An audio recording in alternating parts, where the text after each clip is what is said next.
जय अग्रसेन महाराज। मैं वंदना अग्रवाल।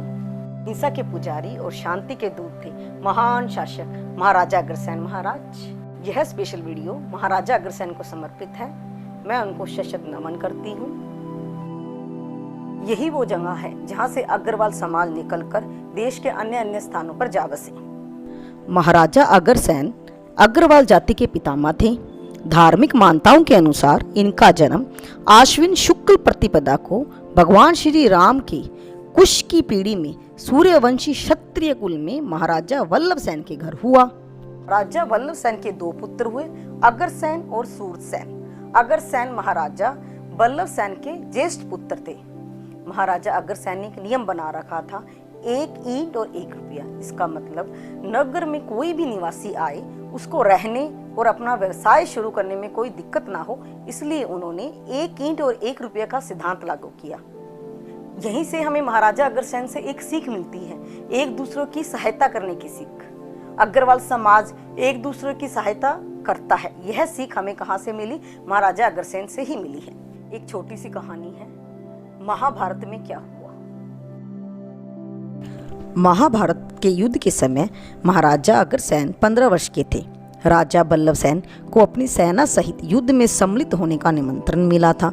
महाभारत के इस युद्ध में महाराजा वल्लभसेन अपने पुत्र अग्रसेन तथा सेना के साथ पांडवों के पक्ष में लड़ते हुए युद्ध के 10वें दिन भीष्म पितामह के वाणों से वीध कर वीर गति को प्राप्त हो गए थे।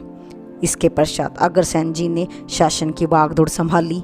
उन्होंने बचपन से ही वेद शास्त्र, अस्त्र शस्त्र शास्त्र, राजनीति शास्त्र और अर्थनीति शास्त्र आदि का ज्ञान प्राप्त कर लिया था। उनका विवाह नागों के राजा कुमेद की पुत्री माधवी से हुआ।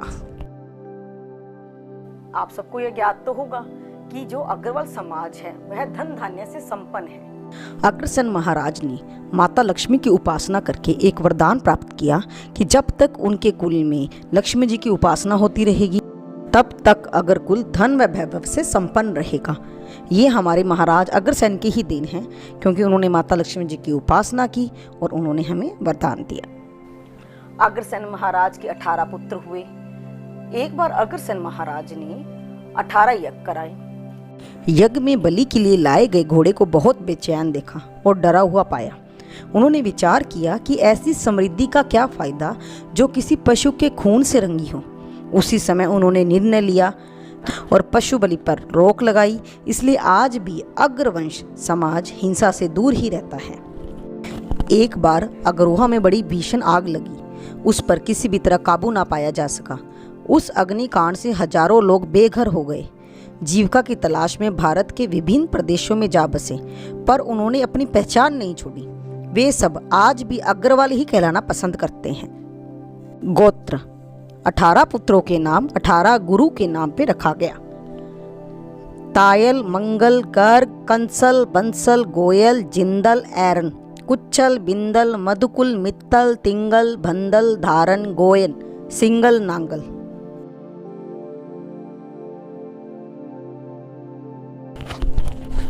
माता माधवी का स्वयंवर था। वहाँ बहुत बड़े बड़े राजा महाराजा आए हुए थे। इंद्र भी वहाँ आए। माता माधवी ने महाराजा अग्रसेन को अपना वर चुना। इससे इंद्र नाराज हो गया और महाराजा अग्रसेन की नगरी प्रतापनगर में बारिश नहीं की, जिससे बहुत बड़ा अकाल पड़ गया। महाराजा अग्रसेन ने सारा खजाना अपनी जनता के लिए खोल दिया। यह एक धर्म युद्ध था। धर्म महाराजा अग्रसेन के साथ था और उनकी विजय हुई। आज की बात करें तो एक सर्वे के अनुसार देश के कुल इनकम टैक्स का 24% से अधिक हिस्सा अग्रसेन के वंशजों का है। कुल धार्मिक दान में 62% हिस्सा अग्रवंशियों का है। मेरे भाई और बहनों, यह वीडियो के माध्यम से हमें अपने अग्रसेन महाराज की कीर्ति को और फैलाना है। हम उनके वंशज हैं।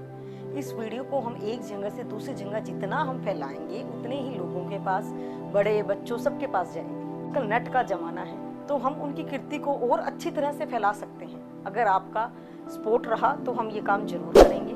जय अग्रसेन महाराज।